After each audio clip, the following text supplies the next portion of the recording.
Businessman, philanthropist, and former oil industry executive Segun Senbanjo has declared interest in running for office as the senator to represent Ogun East Senatorial District in the National Assembly.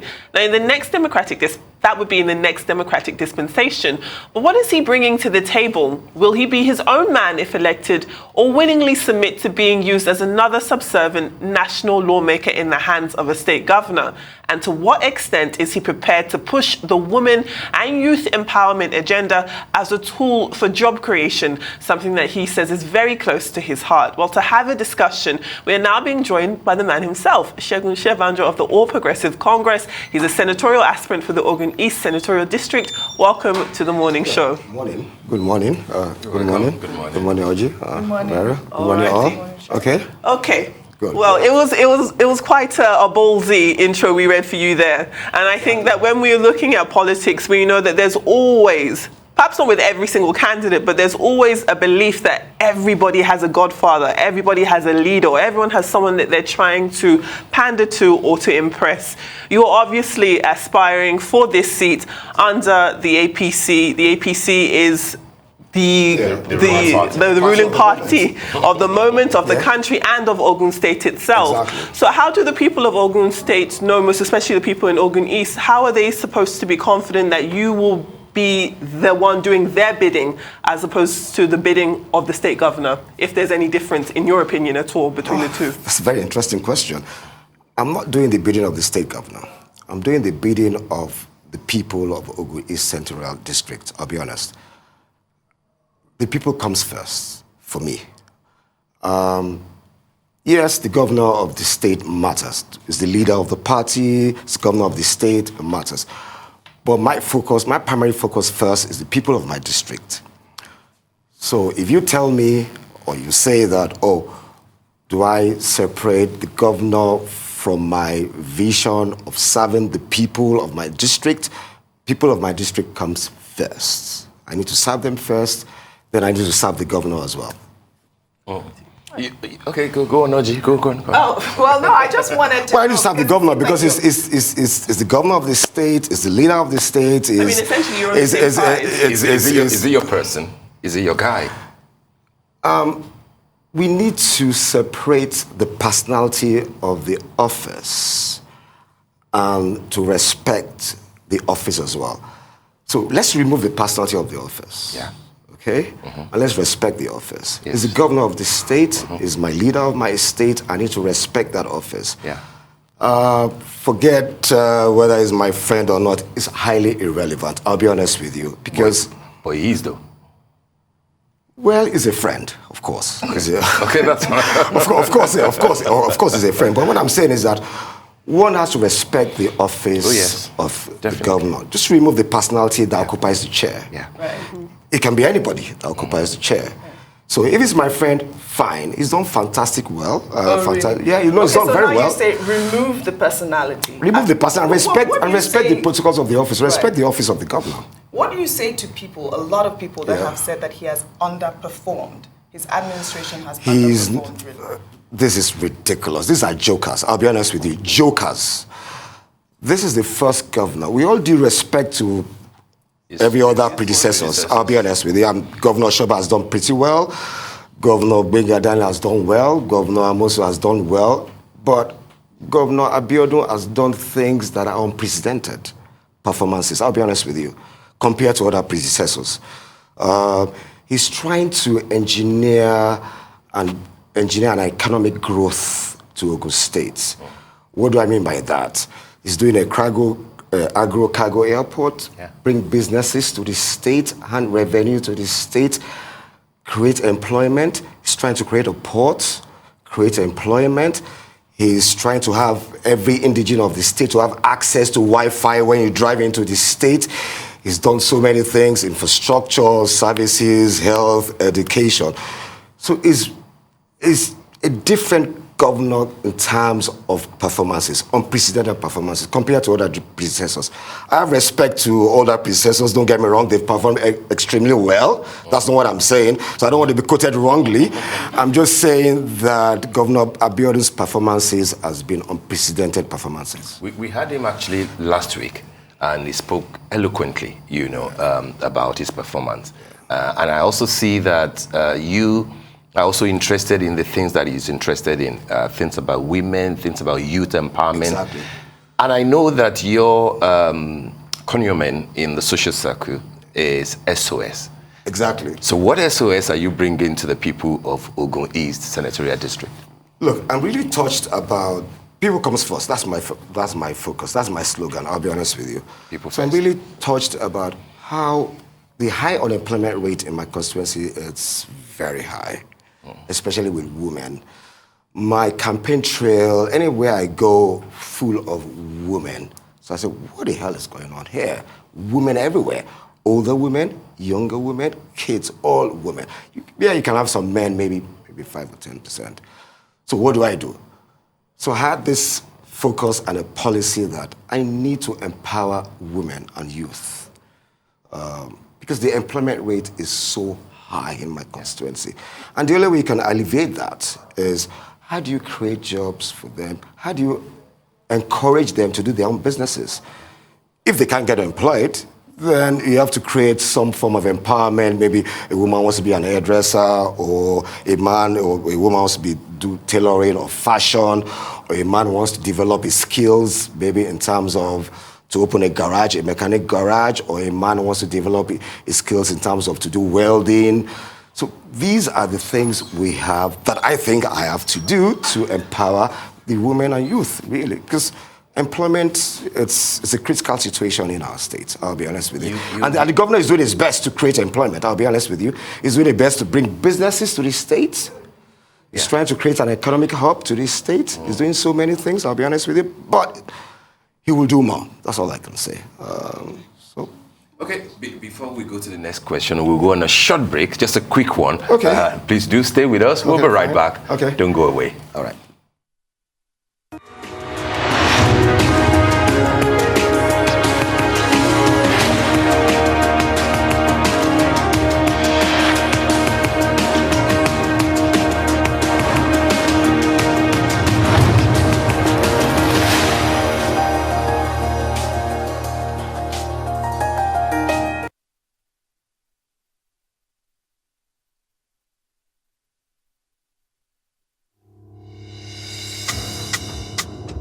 This isn't a fight, alright?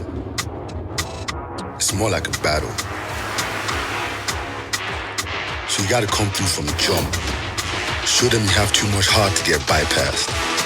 Cause you and I both know, nobody's playing in these streets. See, if you hold back, you lose. If you get cold feet, you freeze. That leaves only one way to go, really. And that's hard. So show up, show out, show yourself, battle for your dream.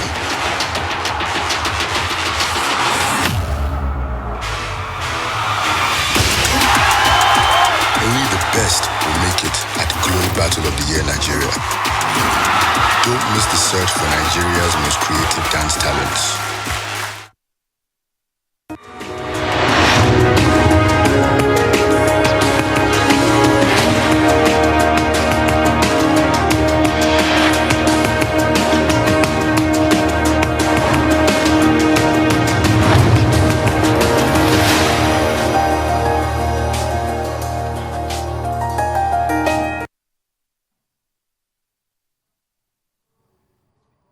Welcome back to the morning show here on Arise News. Now, the people of Ogun East Senatorial District have been assured of qualitative representation at the Senate in the next dispensation, while our correspondent Oba Adeoye was at Ijebu-Ode, where Omoba Segun Senbanjo declared his intention to contest. Let's take a look.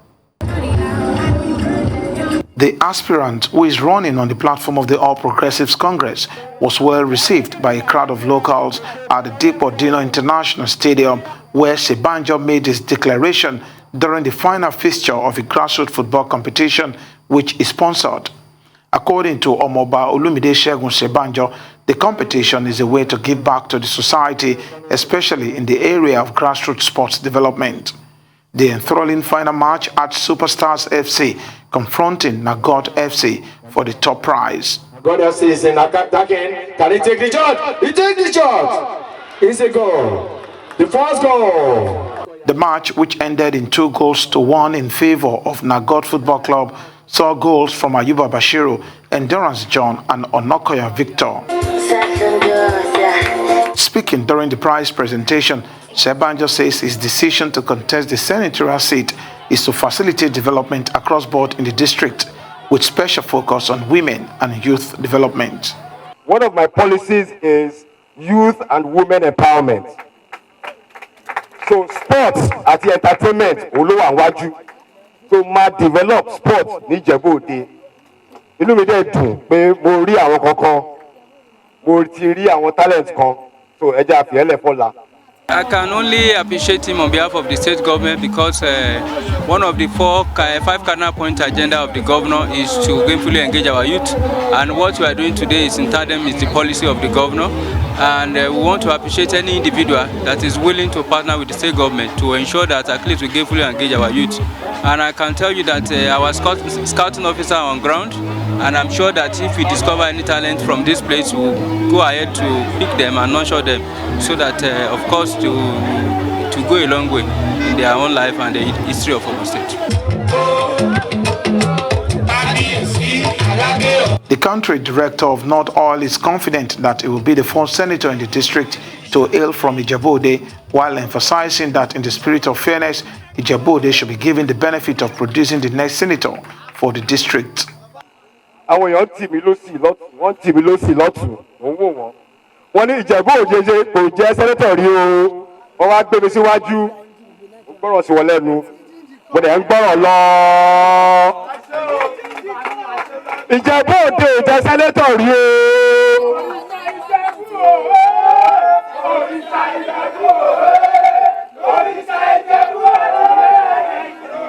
Mo fẹ́ faramọ́ yín kí rí nǹkan tẹ́ fẹ́ ṣe, nǹkan tẹ́ need, nǹkan tẹ́ ń wá, tó jẹ́ pé èmi ni máa jẹ gbólóhùn yín lọ́dọ̀ ìjọba. The event demonstrated that Omoba Segun Senbanjo is popular among the locals, and also the depth of public acceptance which the experienced energy expert enjoys among his people. Oba Adeoye, Arise News, Lagos.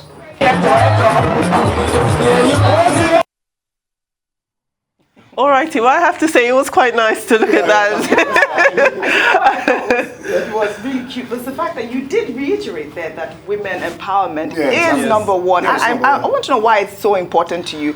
And the fact that you might be the first from Ìjẹ̀bú Òde, where Adefemi is from as well. What would you be adding? Okay.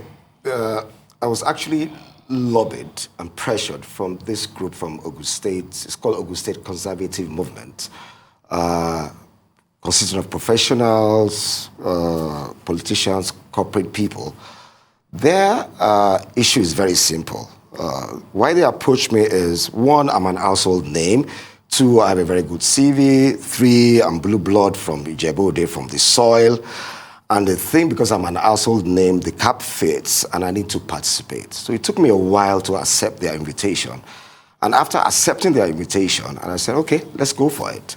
So that's where we are. That's where we're moving forward. You know, this is politics. Yeah. Totally different from the oil sector. Exactly. If you know what I mean. Yeah, yes, there's huge money in the oil industry. Yeah, exactly. But then politics requires a few other things apart from money. Exactly.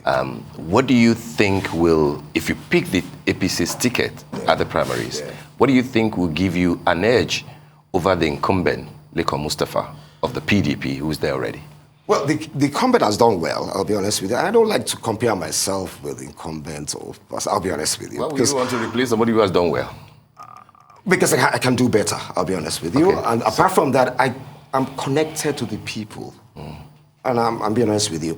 I have this charisma. I'm blessed. I'm born great. So I'm really connected to the people. No, I'll be honest with you. I'm not trying to impress the viewers. I'm not trying to impress the viewers. I'm just saying that I have this connection with the people. And that's the truth. And that's the edge I have over Lekon Mustafa. Wherever I go, when I'm on the campaign trail, I mean, I'm new in politics, I'll be honest with you. I'm a rookie in politics, but how far I've gone, it's unbelievable. Well, take us through your political journey. Yeah, political journey started with, I'm just tired of doing armchair politics. And apart from that, well, I don't want to say the governor is my friend, to be honest with you. Thanks for because I don't want to say that, but I'll be honest with you, he's an inspiration. This is a guy that's worked tirelessly, selflessly to do everything he has to do to make Ogun State greater economically. I'm not saying politically now. I'm just talking about how he has visionary policies to grow the local economy. And I'm so impressed by him. So it gave me a bit of inspiration. If you have a governor, working tirelessly, selflessly, not sleeping, maybe 2-3 hours. So what the hell am I doing at my age? So I need to participate. So that gave me a bit of encouragement as well to try and do something. Actually give back what Nigeria has done for me, to give it back to the people. So that's where I am. So that's what started your political, just your friendship? Well, not my friendship, but the movement, the conservative movement in Ogun State. I was lobbied to participate. It had nothing to do with my governor friend, but he was not even aware that I was going to run for Senate. He was a bit embarrassed that I decided to run without telling him. Yeah, without telling him, and that's the truth. There's nothing bad in having the backing of the governor. Well, I don't have his backing. I'll be honest. I don't need his backing. Okay. No, I don't need his backing. I think it's very interesting. I mean, it's always going to be an interesting time because let's speak hypothetically. If you were to unseat Lekan Mustafa and become the senatorial representative, obviously your base would be in Abuja as opposed to, well, what I mean is that your reach would extend far outside of this district and outside of the state, and there would also be a national lens put on you and your performance. So when OG and Steve did ask you about in what ways do you think that your leadership would be different from that of the incumbent, I'm quite interested to hear that, because you would be well aware Ijebu-Ode, as fantastic as it is really struggling development-wise. Yeah. Roads are bad, education and schools aren't as great, the numbers of unemployment are quite alarming. So you'd imagine that if people have, for one reason or the other, been satisfied with Senator Mustafa's leadership as it pertains to him perhaps not being strictly a son of the soil, but having a very strong presence in Ijebu-Ode, what do you think you would do differently? Because I think that's what the people want to hear. Because for years and years and years, the spectrum in Ijebu-Ode, it almost feels as though it's going backwards. It's more than it not developing. It's developing backwards. It's getting worse. So it's going to be a huge level of expectation on a new person to come forward and say, well, I've heard what you call for my name. I've been lobbied to do so. But really, what plans do you have to make sure that if you do assume this seat, Ijebu-Ode does change, because the people there do deserve more than what they already have? Well, I will definitely be different from Lekan Mustafa in terms of change. Okay? First, if I get to the Red Chamber, I will make sure that the legislative laws that are passed have an economic impact in my constituency. What do I mean by that? Economic impact means in terms of improving the people in my district, improving their lives in terms of social services. It might be in the need of empowerment, it might be in the need of employment, but definitely I will be a change to Lekan Mustafa. With all due respect to Lekan Mustafa, I don't know him that well, but he's done his bit, but I'll be different because the people comes first, I'll be honest with you. And if I get to Red Chamber, come May, I'll be honest with you, what I'll be doing is to try and make sure legislative laws that are passed have a serious, immense economic impact in my constituency. Serious, immense. In terms of alleviating unemployment, try to create empowerment to women and youth. That's my focus, that's my policy. So I'll be different. I don't think Lagos Mustafa's policy is empowerment for women and youth, with all due respect. It's done well, but I don't think that's his policy. In addition to that, what legal intervention do you think will be necessary in terms of the spate of insecurity in the country and how it affects your senatorial district. Ogun State was not spared of the headers, clashes, and kidnappings, in recent times. And people will be looking up to you if you do get there as one of their voices, in Abuja. What do you think is lacking, and how will you tackle it? I have this personal view that this security issue in Nigeria, we have to do it all together. The civil society have to participate, the military, the police, the security services, but it's more of the civil society, that has to participate in the security issue. I'll be honest with you, it can't be done by government alone. It can't be done by government alone. Well, that's my opinion, I'll be honest with you. We need to do it together because, okay, let me give you an example. If your neighbor is an herdsman or trying to kidnap, just alert the security. Or if, well, I have this opinion that we need to have a state police to actually secure us, but that's for another matter because Amotekun is there already. Yeah, but we still need a state police. I'll be honest with you, because we have a federal police. It's all in the center in Abuja, but we need a state police. But maybe when I get to the Red Chamber, these are the things I will try to talk about, and people can hear my voice, so I can shout about it. But I just think the security issue we have to do it together. It's not by government alone. We just have to do it together. That's where I feel. About unemployment, women empowerment, security, like Steve has mentioned, is one of the biggest issues, and this is what people want to tackle. Exactly. So you're saying that when you get in, you're going to probably introduce a law that would, make sure that you have state policing in your state. Yeah, in my state. Yeah. And Steve has said that there is Amotekun, which a lot of people are saying that. What else are you interested in, and why would people want to vote you in? What is, besides your unemployment and women empowerment, you are relatively new in politics. Exactly. What are you bringing to the table? I'm bringing to the table simply an economic change to my environment, to my district. My focus is strictly an economic change. Look, it has nothing to do with security. People in my district, older women, flying on the floor, begging for money. Unemployment is so high. So that's my focus, I'll be honest with you. Strictly economic focus, strictly. And the governor is doing his best, to be honest. I'll be honest with you. Bringing businesses, doing things that other predecessors have not done before, in terms of creating employment with the cargo airport, ports, IT. He's doing so many things, I'll be honest with you. And he's doing fantastic well. Ogun State is the industrial hub anyway. Yes, it is. No, we're going to surpass Lagos in the next 5 years. You didn't need to laugh, Steve. Why are you laughing? I apologize. No, please don't laugh. What I'm saying is that the governor has laid down policies and plans. So when he leaves office in the next 4 or 5 years, he will have his policies and structures in place to move Ogun State forward and to close the gap with Lagos, economic gap. I'm not sure that's the focus of the governor, because he spoke to us last week and it was very clear about I don't know his focus, but it's focus for me as far as I'm concerned. I don't think that should be the target of Ogun State, because Ogun State is not doing badly as the industrial hub of the region. Yeah, but he has to prove... I think Ogun should be an effective New Jersey to Lagos's New York, in my opinion. The proximity... In my opinion. Okay, in your opinion, but I'll be honest with you, the proximity between Lagos and Abeokuta or Ogun State is like 20 minutes drive if there's no traffic. So we are more or less the same. Geographically, we are the same. So he's trying to take advantage of that, the proximity. So what makes you think that we can't close the gap economically with Lagos? Because a lot of industries are moving to Abeokuta. There's migration from people moving from Lagos to Ogun State because of the cost of living is very high in Lagos. So there's a lot of immigration moving. I'm telling you, the next 5 to 7, 8 years, the economic policies of Governor Dr. Abiodun will shock you guys, because we're going to close the gap. I like the enthusiasm. We're going to close the gap. The Lagos that I know will not also slow down if you know what is going on. Well, it's congested. It's saturated economically. Lagos is saturated, congested economically. There's no space. It's small. Ogun State is bigger. It is.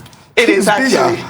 However, let's move away from that because nobody's saying Lagos is slowing down, but there is a prospect. No, Lagos is not slowing down, but we'll catch up Lagos. No, I'm just saying that there's a prospect for everything, especially when it comes to development. And talking about economic development, do you think that it would pave the way for a holistic answer to security? I know that we were talking about herdsmen, but also within Ijebu-Ode itself, you would know that there's a huge cultism problem there. Yeah. So do you think that the economic growth and empowerment that you're talking about would lead to a holistic solution to that type of security challenge? Well, we have to separate it. Security and economic growth. Yeah. We need to separate it, I'll be honest with you.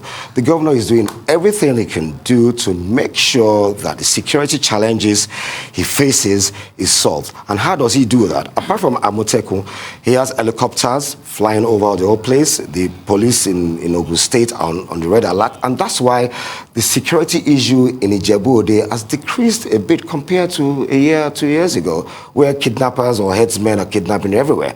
But now it's a bit, we don't have any alerts of kidnappings of recent. So the government is doing well to curtail the issue of the headsmen and the kidnappings going around Ijebu. It's doing great well. It's curtailed. At least I travel to, by God's grace, I travel all the time to Abeokuta, to Ijebu-Ode to campaign.